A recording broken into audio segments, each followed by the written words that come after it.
আমাদের সীমানার অভ্যন্তরে এবং তাদের সীমানার অভ্যন্তরে কোন রকমের কোন অপরাধে জড়িত থাকে কেউ, ইললিগ্যাল ট্রেসপাস করে যায় কেউ, এটা তারা কিভাবে অ্যাড্রেস করবে সেটা তাদের দেশীয় আইনে করবে। এটাকে বর্ডার কিলিং বলা ঠিক হবে না। আমাদের স্বরাষ্ট্রমন্ত্রী থেকে যখন বলা হয় যে সীমান্ত সকল হত্যা নয়, তার মানে কি আপনি এটা বলার মাধ্যমে তাদের যে বিএসএফ যে হত্যা করছে সেই হত্যাকে আপনি বৈধতা দিচ্ছেন।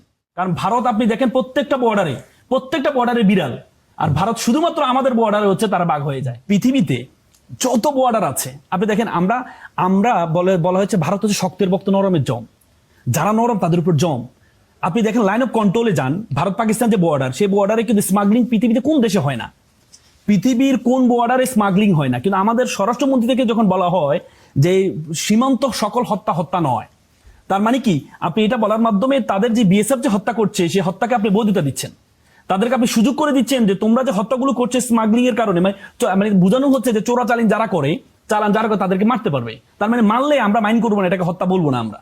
আপনি পৃথিবীর কোন দেশে সীমান্তে চোরাচালান স্মাগলিং হয় না? পৃথিবীর প্রত্যেক মেক্সিকো, আমেরিকা সীমান্তে স্মাগলিং, প্রত্যেকটা দেশে স্মাগলিং হয়। কিন্তু ব্যাপার হচ্ছে যে লেথাল ওয়েপন ব্যবহার করে না কোনো এতে। আপনি লাইন অফ কন্ট্রোলে যান, লাইন অফ কন্ট্রোলে ভারত পাকিস্তানে, সেখানে যারা বিএসএফ যারা আছে তারা কখনো আপনার মরণাস্ত্র ব্যবহার করে না। যদি যুদ্ধ অবস্থা না হয়, যুদ্ধ অবস্থা হলে তারা মরণাস্ত্র ব্যবহার করে, কিন্তু যুদ্ধ অবস্থা ছাড়া নর্মাল স্মাগলিং চোরাচালান তো দুই পক্ষ থেকে হয়। শুধুমাত্র বাংলাদেশ করছে এমন না, ভারতও করছে। তার মানে ভারত যারা করছে তাদেরকে আমরা মারতে পারবো, মারলে এটা কি হত্যা হবে না? অবশ্যই হবে। যখন আমাদের স্বরাষ্ট্রমন্ত্রীর মতো জায়গা থেকে যখন আপনি বলবেন যে সীমান্ত হত্যা না, সকল হত্যা নয়, তখন বেসিক্যালি আপনি তাদেরকে বৈধতা দিচ্ছেন, বিএসএফ কি সুযোগ করে দিচ্ছেন যে তোমরা হত্যা করো, এটাকে আমরা হত্যা মনে করবো না।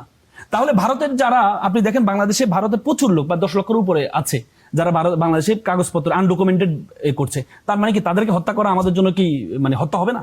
অবশ্যই হত্যা হবে। আপনি একটা চোরাচালান অপরাধে আলাদা আইন আছে, আপনি চোরাচালান প্রত্যেকটা দেশে বর্ডারে হয়, কিন্তু একটা দেশে আপনি এভাবে মানে চোরাচালান, আপনি দেখেন আমাদের বর্ডারের প্রায় 1-2 কিলোমিটার ঢুকেই যায় তারা, কিন্তু আমরা কিছু করতে পারি না। এটার জন্য হচ্ছে আমাদের পররাষ্ট্রনীতি এবং আমাদের স্বরাষ্ট্র মন্ত্রণালয়ের জায়গা থেকে আমাদেরকে স্ট্রং হইতে হবে, আমাদেরকে নার্ভ দেখাইতে হবে, আমাদেরকে অবস্থান দেখাইতে হবে। কারণ ভারত আপনি দেখেন প্রত্যেকটা বর্ডারে বিড়াল, আর ভারত শুধুমাত্র আমাদের বর্ডারে হচ্ছে তারা বাঘ হয়ে যায়। কেন হয়ে যায়? কারণ তারা মনে করে যে আমরা হচ্ছে বিড়াল, এই জন্য আমরা যাই ধমক দিবে আমরা শুধু ধমকে ভয় পেয়ে যাব। এই জন্য আমাদেরকে এখানে যদি শক্ত অবস্থা, এর আগে বাংলাদেশের যত নেতৃত্ব আছে, জিয়াউর রহমান সাহেব একমাত্র সে নার্ভটা দেখিয়েছিলেন, এর পরবর্তীতে কোনো নেতৃত্ব কিন্তু সে নার্ভটা এখনো পর্যন্ত সীমান্তে দেখাতে পারে নাই। সুতরাং এখন যদি আমাদের সেই শক্ত অবস্থান যদি আমরা দেখাতে না পারি, তাহলে ভারত আজীবন আমাদেরকে এই যে পুরসীন, আপনি আন্তর্জাতিক আইন দিয়ে তো তাদেরকে আপনি ঠেকাইতে পারবেন না, তাদেরকে আইন দিয়ে ঠেকাইতে পারবেন না, কিন্তু আপনার নার্ভটা দেখাইতে হবে। আপনার যে একটা অবস্থা আছে সেই অবস্থা তাদেরকে দেখাইতে হবে। যদি না দেখাইতে পারি তাহলে আজীবন আমরা মার খেয়ে যাব। আর হচ্ছে প্রত্যেকটা কাউন্ট করবো, প্রতি বছর কাউন্ট করবো কতজন সীমান্ত হত্যা হয়েছে। এটা ছাড়া আপনি কোনো সমাধান করতে পারবেন না। আচ্ছা, যদি আমাদের সীমানার অভ্যন্তরে